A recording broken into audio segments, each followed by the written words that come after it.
Terrifying Ways to Go, Episode 2. Our time is running out. Back in May of 1998, a well-known baking facility out of Leicester had ran into some issues with a giant 75-foot-long oven. Now, essentially, the way this worked was the machine had a long conveyor belt comprised of several grates or trays. These would in turn pass through the oven, allowing for the constant production of bread at around 260 degrees Celsius. Well, at some point, one of those mini grates had fallen off the belt somewhere inside the machine. Worried that it might get caught and bind up or even damage the equipment, they made the decision to perform a shutdown in order to remove it. So one day at around 11 a.m., 47-year-old David Mays was asked to help carry out this operation. They informed him that the oven had been shut down for a period of 2 hours and that fans had been set up either side as an added precaution. But what they had neglected to tell him is that they had been given a specific set of protocols by the manufacturer of that oven to do the following prior to performing any maintenance on its interior. 1. The oven must be shut down for no less than 10 hours, preferably 12. Next, they need to remove the side panels in order to allow access from outside of the oven.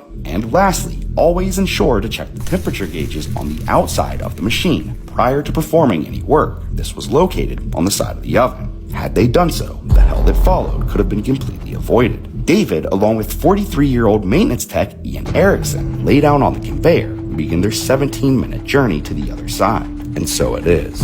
Calls could be heard coming from Ian's radio, stating they needed out and that the oven was way too hot. However, the men could not crawl back, and seeing as the panels hadn't been removed, they couldn't escape through the side. To make matters worse, the exit was way too small for them to pass through, leaving them completely trapped in temperatures of around 212 degrees Fahrenheit. And this isn't where things end. There was literally no plan in place to extract them, and it was at this point people from within the facility scrambled to pry open the exit with a crowbar, while others began removing side panels. But unfortunately, by the time they were able to do so, the damage had already been done. Mays would collapse while he was being pulled out, whereas Erickson had been caught in the machinery attempting to make his own escape, both of whom had succumbed to heat exposure along with crushing style injuries.